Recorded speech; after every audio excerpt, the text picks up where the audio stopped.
Te invitamos a Alemana Podcast, a pensar, aprender y analizar temas de salud y bienestar. Conversaremos con especialistas de nuestra clínica acerca de variados temas, todos interesantes y contingentes. Acompáñanos en este espacio creado especialmente para ti.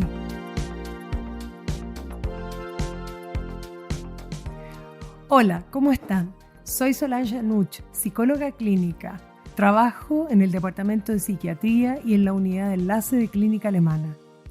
Bienvenidos a un nuevo podcast de Clínica Alemana. En este espacio haremos un ciclo de charlas de salud mental con temas útiles, interesantes y necesarios para ustedes. En el día de hoy conversaremos sobre la reintegración, la reinserción a la normalidad de los pacientes que han sufrido de un COVID grave. Para tratar este tema nos acompaña el doctor Manuel Reyes, psiquiatra de esta clínica, candidato a magíster en filosofía de la Universidad de Chile. Hola Manuel, ¿cómo estás? Hola Solange, súper bien. Muchas gracias por la invitación y espero poder aportar a la conversación. Encantado de tenerte aquí, Manuel. Para comenzar, Manuel, enfermarse grave e ingresar en un hospital es una experiencia totalmente diferente, para la que nadie está preparado. Y en el caso del COVID es aún más alarmante. ¿Cuáles son los escenarios o los diferentes escenarios que debe enfrentar un paciente al hospitalizarse? Sí, mira, tú apuntas a una cosa bien interesante que se ha dado en este escenario de COVID, que es que ya el hecho de hospitalizarse es algo que no es común, ¿no? La gente no lo tiene integrado como parte de lo que ocurre habitualmente, y habitualmente significa una amenaza y un momento de malestar, ¿no? Tanto para el paciente como para la familia. Ahora bien, en este escenario de COVID, las cosas se han complicado aún más porque los pacientes ingresan, y al ingresar al hospital, por las medidas de precaución, por supuesto, para cuidar al resto de la familia, es que pierden el contacto con la familia, ¿sí? Y muchas veces pierden el contacto completamente por un par de días incluso, porque ingresan a una unidad de cuidados críticos en la que están, por supuesto que bastante enfermos, pero también las medidas de cuidado implican un aislamiento completo, ¿no? Y un aislamiento incluso también del personal de salud. En otras instancias, el acompañamiento, que no reemplaza por supuesto a la familia, pero sí sirve de compañía, es entregado por el personal de salud. Pero en estas circunstancias incluso eso no ocurre, ¿no? Entonces uno ve a los pacientes que están en su habitación, están en su cama, prácticamente solos todo el día, muy monitoreados, pero solos, ¿no? Posiblemente eso es como lo más conmovedor de este problema. Sí, yo creo que se juntan hartas variables, ¿no? Se junta el hecho del tener que vivirlo como en soledad, en términos de poder conversarlo con alguien, no hay mucho de esa posibilidad, pero también yo creo que el escenario de incertidumbre que tiene harto como de la evidencia que ha entregado la evolución de la enfermedad, pero también de la información que se entrega en los medios, es un factor extra, ¿no? Entonces los pacientes ingresan con el temor de que ya han visto que los pacientes, bueno, los van a intubar, de que van a estar en una UCI, cómo son más o menos las cosas en la UCI. Entonces, claro, son varios factores que complejizan la situación. Ahora, eso lo complejiza para el paciente y para su familia. Y en ese sentido, Manuel, es impresionante ver cuando el paciente es diagnosticado y las familias llevan a los pacientes que están complicados, pero no graves todavía, y todavía pueden hablar con él, lo ven respirar, lo ven caminar, y 10 días después es una persona completamente distinta. O sea, es un escenario que llega a ser a ratos cruel. Entonces, ¿cómo posicionarse frente a eso la familia? ¿Qué piensas tú? Sí, yo creo que para la familia ha sido súper difícil justamente por esto de la imposibilidad de comunicarse, ¿no? Y de ver más allá de después de un par de días una videollamada, ¿cierto? Pero incluso yo me acuerdo que al principio del COVID, tardaron una semana y meses incluso en implementar algunas estrategias de comunicación, entonces los primeros pacientes estuvieron completamente solos, digamos. Y claro, chuta, para la familia yo creo que hay que tener paciencia, hay que mostrar cariño y contención en un escenario difícil para el paciente, ¿no? Y claro, tener la expectativa de que en esos 10 días, independiente que puede sonar poco tiempo, obviamente va a terminar siendo mucho para la familia y para el paciente, ¿no? Y ocurren hartos cambios biológicos, de composición muscular del cuerpo, entonces físicamente a veces los pacientes bajan mucho de peso y se ven muy distintos, como dices tú. Entonces, claro, es un escenario de un cambio muy abrupto y chocante a veces. Sí. Y muchas veces las familias los van a ver al final del recorrido porque no los han podido ver en vivo y en directo todo ese camino. Manuel, una otra pregunta. Dentro de las complicaciones que puede tener el paciente que ha sufrido un COVID grave, está el síndrome post-UCI y más adelante el síndrome post-COVID. Posiblemente tienen diferencias y semejanzas, pero nos gustaría que nos contaras un poquitito de ellos. Sí, mira, el síndrome post-UCI es una entidad que se describió como en el 2012 y que agrupa complicaciones neurológicas o neuropsiquiátricas, físicas, en el contexto de un paciente que ha tenido una estadía por una UCI por cualquier causa, digamos. Hay pacientes que se ingresan a una UCI por un accidente de tránsito, ¿cierto? Otros por enfermedades infecciosas, qué sé yo. Y entonces lo que se ve es que después de una estadía en la UCI la gente queda con dificultades, ¿no? Y que el avance tecnológico ha permitido que estos pacientes sobrevivan enfermedades muy graves que en otros periodos de la historia de la humanidad, digamos, no hubiera ocurrido, pero tienen consecuencias, ¿no? Y claro, por otra parte, a propósito del COVID, se ha empezado a describir este síndrome post-COVID que comparte muchas de las características del síndrome post-UCI porque tiene que ver justamente con una enfermedad en un paciente crítico, ¿no? Requirió, estar inmóvil durante muchos días, ¿cierto? Requirió alimentación parenteral, o sea, eso quiere decir por otras vías que no son la alimentación oral, muchos medicamentos, y eso genera consecuencias. Y lo que de alguna forma distinguiría el síndrome post-COVID es que habrían algunas alteraciones neurológicas que son más particulares, ¿no? Por ejemplo, que pasa incluso en los COVID leves, esto de la anosmia, por ejemplo, o sea, la dificultad para oler bien, y algunas otras alteraciones de orden neuromuscular y cognitivo que pareciera ser que son un poquito más prevalentes en el pacientes que, aparte de haber estado en la UCI, el motivo de la UCI fue una infección por COVID.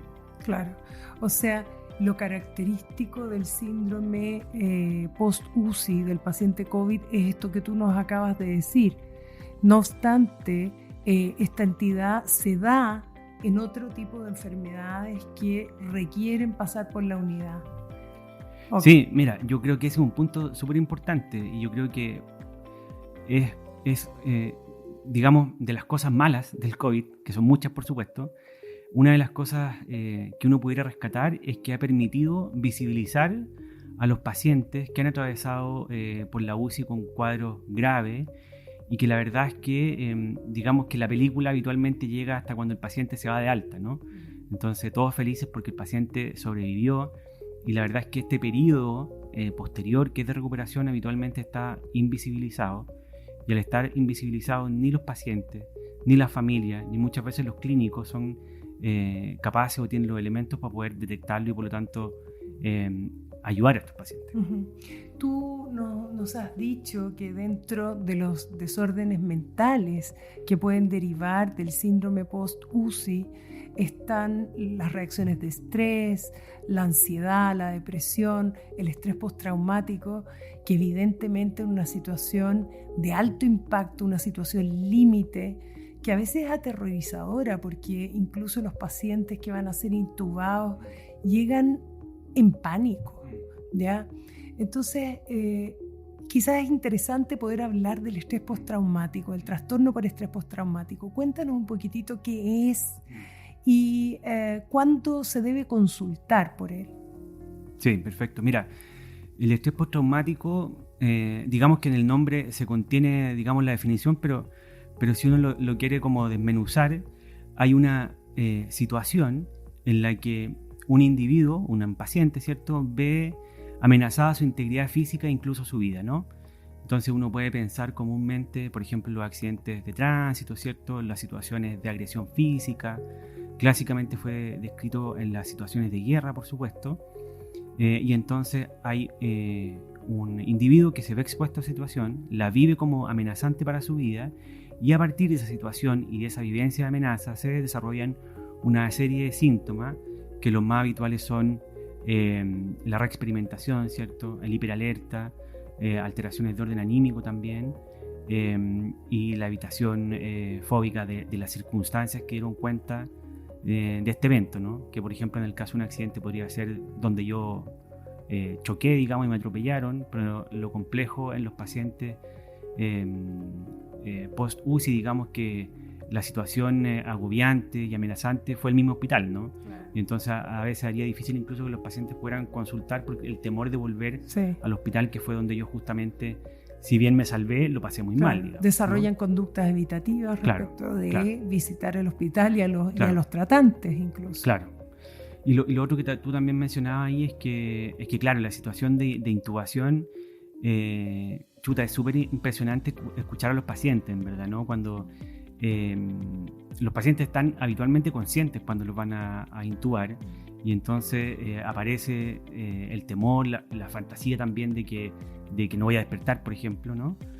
Y por lo tanto es un recuerdo que muchas veces está bien ahí como consolidado en la memoria. Y por otra parte, cuando los pacientes se están recuperando, también tienen estados confusionales en que viven algunas especies de, podríamos llamarlo como ensoñaciones, que nosotros denominamos delirium, y que también tienen vivencias a veces súper agobiantes, ¿cierto? De que les quieren hacer daño, son sintomatología que se da en el contexto de este cuadro confusional, pero que los pacientes a veces igual recuerdan y que también lo viven de forma como bien angustiosa, digamos, el recuerdo. Ahora, de esos pacientes que desarrollan trastorno por estrés postraumático, uno podría pensar que menos también, digamos, frente a una situación de esa envergadura, nadie sabe qué hacer y uno se siente en una fragilidad total. Entonces, ¿cuándo esto empieza a ser patológico? Sí, oye, yo esa pregunta encuentro que es muy, muy importante para esta situación y para la salud mental también, pero que si uno mira las estadísticas de 100% de los pacientes, igual la mayor parte no va a ser síntomas de salud mental que constituyen una patología. Puede ser síntomas, puede ser molestia, pero eso no se instala como una enfermedad.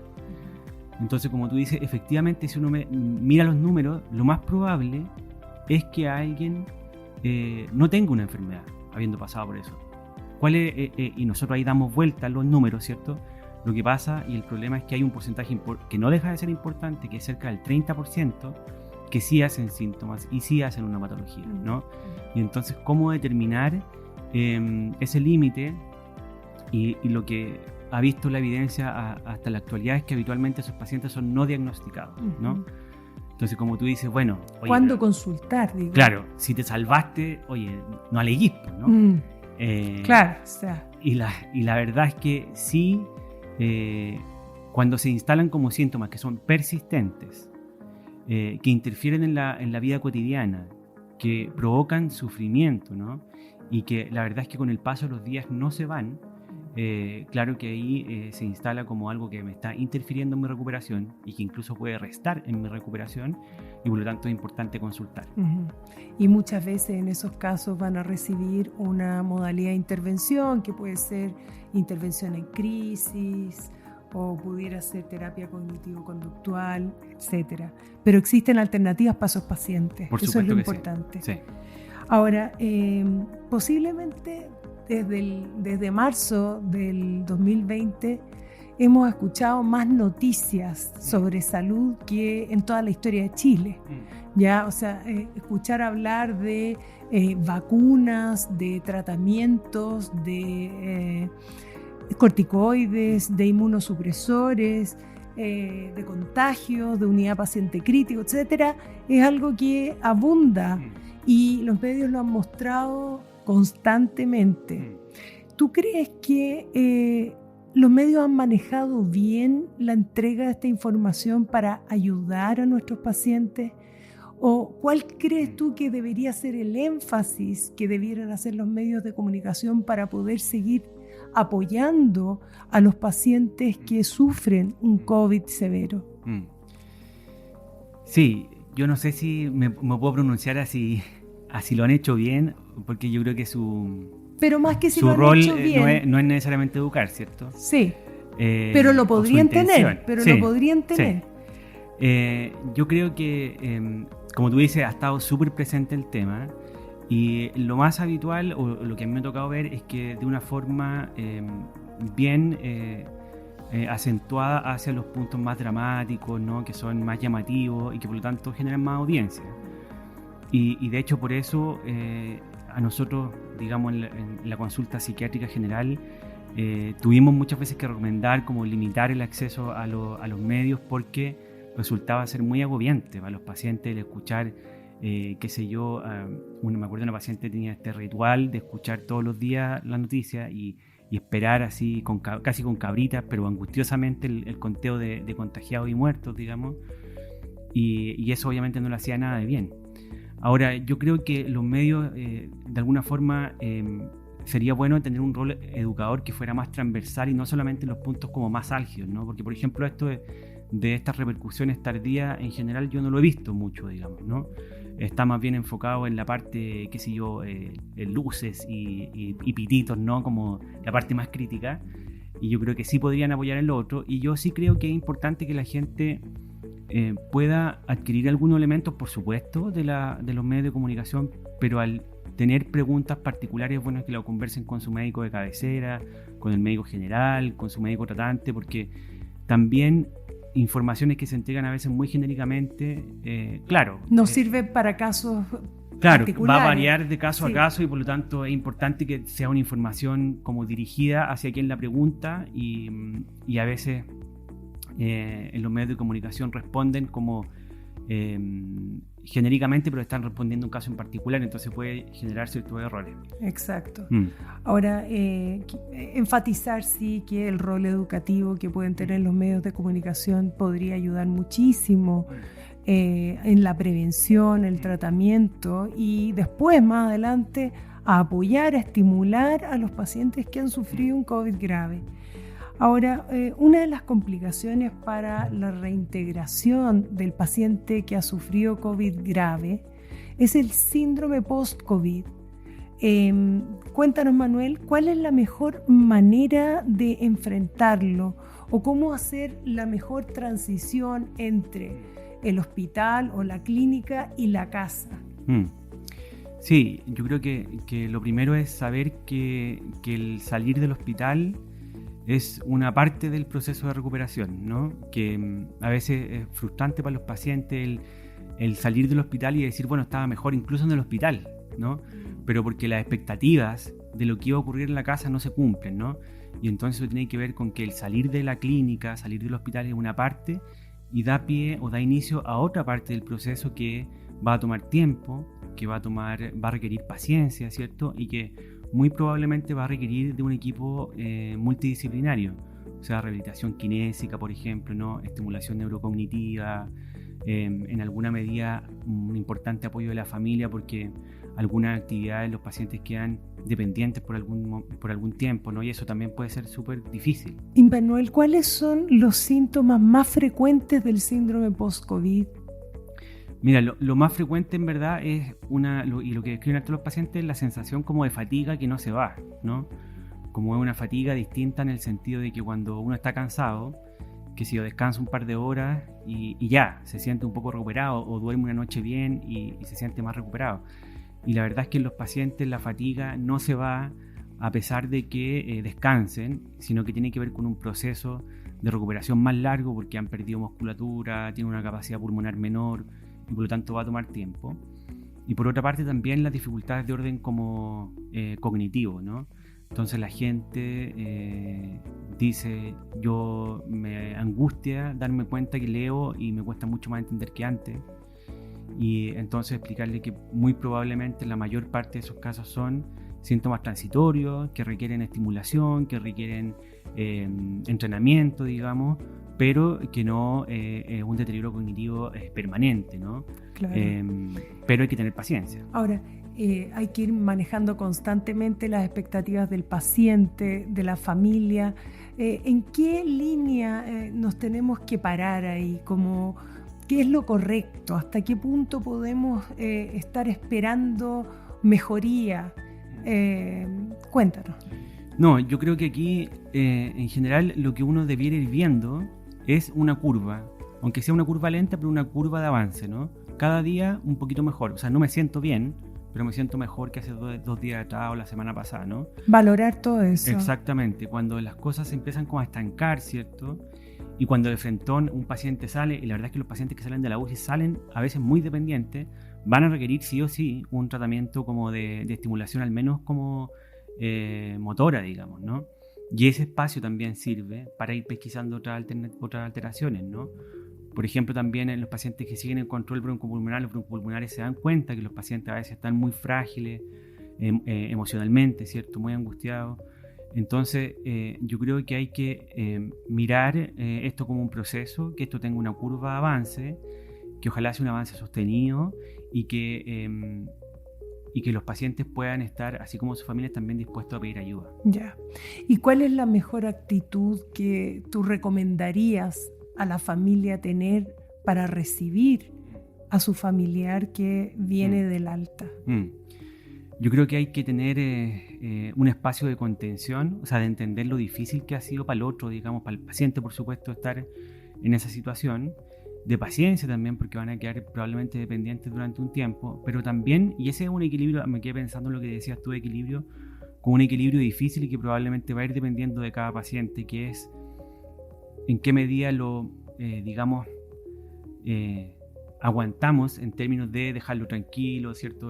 De no molestarlo mucho, que descanse, pero al mismo tiempo que justamente parte de la recuperación es la estimulación, es que se levante a caminar, es que haga ejercicios durante el día, y entonces yo trataría de mantener un equilibrio en el sentido de mantener una actividad, pero una actividad que sea tolerable, no presionar, no, oye ya, digamos algunas familias con el afán de dar energía, ¿cierto? Como terminan presionando, empujando, y la verdad es que hay que motivar, pero al propio ritmo del paciente. Y respetando, sabiendo desde ya que esto va a tener una curva de desarrollo que va a ir tomando un ritmo, ¿ya? Y que quizás muchas veces la intención es nuestra, pero el efecto es de Dios, ¿ya? Ahora, tú recomiendas las 3P, ¿ya? Y hablas de tener paciencia, planificar y priorizar en el enfrentamiento de este periodo de reintegración. Muchas veces los pacientes no están en condiciones ni de priorizar, ni de planificar, ni de ser pacientes, y esa labor le toca a la familia. Entonces, dinos algo, Manuel, para apoyar a las familias que muchas veces caen en un estado de fatiga. Hay un libro del doctor Roberto Almada que habla del cansancio de los buenos, ¿ya? Y que está dirigido al personal de la salud. Pero hoy día, digamos, las familias enteras han sido personal de la salud. Y ahí él recomienda cómo poder mantenernos en pie, ¿ya? De acuerdo a tu experiencia, ¿qué nos dices tú? Sí, yo creo que también ese es un punto bien importante, porque así como pasa a veces también con los cuidadores de pacientes con demencia, ¿cierto? Aparece un segundo paciente, que es el familiar, ¿no? Que es el cuidador principal. Y por eso, claro, la recomendación es que cuando hay un adulto que ha quedado en situación de dependencia importante, ¿no? Para actividades básicas, ¿cierto? Como que se va a alimentarse, ir al baño, y para otra incluso, ¿no? Como caminar, que ojalá los cuidados sean compartidos por más de una persona, que tengan una especie como de, la familia a veces se arma en una especie de rotación, ¿no? Una rotativa, exactamente, y que siempre finalmente termina habiendo un cuidador principal, pero que ese cuidador principal tenga espacios también de autocuidado, ¿no? Porque ese cuidador principal se enfrenta a, por ejemplo, su marido, que antes era totalmente independiente, autovalente, a que ahora lo ve disminuido físicamente y eso ya le produce angustia. Por otra parte, lo ve con dificultades físicas y le produce frustración también. Y aparte el agotamiento de que el marido está irritable porque está en esa misma situación, ¿cierto? Entonces es un escenario que puede ser muy abrumador y por eso es importante como tú dices, compartir o distribuir las labores y también conseguir ayuda si se puede, ¿no? Sí. De la forma que se puede. Y hacer como una labor de higiene mental constante, ¿sí? Ahora, Manuel, ha sido un largo e intenso camino para las familias y también para los profesionales del área de la salud. Quizás pasamos la mayor parte del recorrido ya, pero ojalá, pero puede que quede todavía. No sabemos si queda lo más fácil, esperemos que sí, pero ¿te gustaría compartir con nosotros algunas experiencias de tu recorrido que creas que nos puedan servir a ayudar mejor? Sí, mira, yo creo que para todos los que trabajamos en ambientes clínicos ha sido un proceso como agotador, yo creo, ¿no? Y difícil también de sobrellevar. A nosotros también, por supuesto, nos han consultado, qué sé yo, médicos, enfermeros, enfermeras que tuvieron que trabajar mucho con turnos agotadores. Dicen, no sé si es real esta estadística, Manuel, pero que el 50% del personal del área de la salud ha hecho algún síntoma relacionado con ansiedad o trastorno del ánimo. Mira, no sé si el número sea correcto, pero no me sorprendería, digamos, ¿no? Porque uno incluso en los pasillos lo ve, porque efectivamente lo mismo que ha tenido que experimentar la población, lo han experimentado el personal de salud con más conocimiento, con capacidades técnicas, pero la situación de incertidumbre, de temor, de tener un familiar hospitalizado ha sido la misma, ¿no? Y con una sobrecarga laboral súper importante. Yo creo que, lamentablemente yo creo que es algo que se va a ver durante los próximos años. Yo creo que hay hartos profesionales de la salud que han salido bien trastocados con todo esto a propósito de su esfuerzo. Nosotros también desde psiquiatría lo vimos siempre más en un segundo plano, ¿es cierto? Pero aún así nos damos cuenta de eso y de que del tener que compartir estos espacios con las personas, ¿cierto? Ha sido como el enfrentarse a la vulnerabilidad como radical, ¿no? Del ser humano en un espacio de mucho temor, de mucho agobio, de mucha incertidumbre. Me refiero, ¿no?, al conversar con los pacientes hospitalizados. Y yo creo que eso también a uno se le queda, ¿no? Se le queda en términos de pensar en cómo ayudar, de poder contener y de a veces acompañar nomás, ¿no? Que eso, yo digo acompañar nomás, pero a veces eso es tan importante para pacientes que han estado solos mucho rato, ¿no? Y entonces yo me acuerdo de una paciente que fui a ver a la UCI, en el que en la UCI tenían un protocolo en el que, bueno, tienen una cámara para estarlos viendo constantemente, para no entrar cada rato a la habitación. Por supuesto están los instrumentos de monitoreo y tienen un timbre para conversar con el paciente, ¿no? Entonces trataban de evitar el ingreso a la habitación para evitar el riesgo de contagio y minimizarlo. Y entonces yo fui a ver un paciente, ¿cierto?, con todas estas medidas de protección, la máscara y todo, que uno como que ni se ve, digamos, mucho. Y el paciente me dijo que era la primera persona con la que hablaba después de como 20 días, más de 5 minutos, digamos, ¿no? Y entonces, claro, es bien duro. Es durísimo. Yo recuerdo hace un tiempo atrás haber escuchado una entrevista a Christopher Reeves, el Superman, ¿ya?, en que él queda con limitaciones severísimas, está con respirador, en fin. Y la verdad es que su vida cambia de ser un verdadero Superman a ser una persona que puede mover un dedo. Entonces le preguntaban qué le daba la fuerza a él para poder querer seguir viviendo y dando charlas de motivación, etc. Y él dijo: mis relaciones, mi familia. Entonces lo que tú estás diciendo es fundamental. Quizás lo que identifica a todo lo que ha sido la enfermedad del COVID es el vivirlo en soledad. Y hoy día tenemos que preocuparnos de cómo poder ir arreglando esa situación, apoyándonos más en la tecnología. Y bueno, la humanización de la medicina ha salido aquí con toda su fuerza, ¿ya? ¿Qué tienes que decirnos tú de eso? Bueno, yo por supuesto que no puedo estar más de acuerdo. Yo espero que de esto, digamos, queden estas iniciativas como de favorecer la compañía para los pacientes, de ocupar la tecnología para aquello, y de que también ha ocurrido que muchos médicos también han estado enfermos, y le ha tocado ocupar el rol de paciente, y eso también es una visión que, si bien los médicos creen que conocen, no conocen en verdad, o no conocemos, ¿no? Y entonces eso yo creo que también puede tener un impacto en términos de cómo nos aproximamos al cuidado, que tiene que ser técnicamente óptimo, pero también muy humano. Sí. Bueno, Manuel, te queremos dar las gracias por tus valiosas orientaciones para poder ayudar al reintegro de las personas que han tenido un COVID grave. Y para quienes nos escuchan, los dejamos invitados a nuestro siguiente podcast de salud mental que Clínica Alemana prepara para usted. Muchas gracias.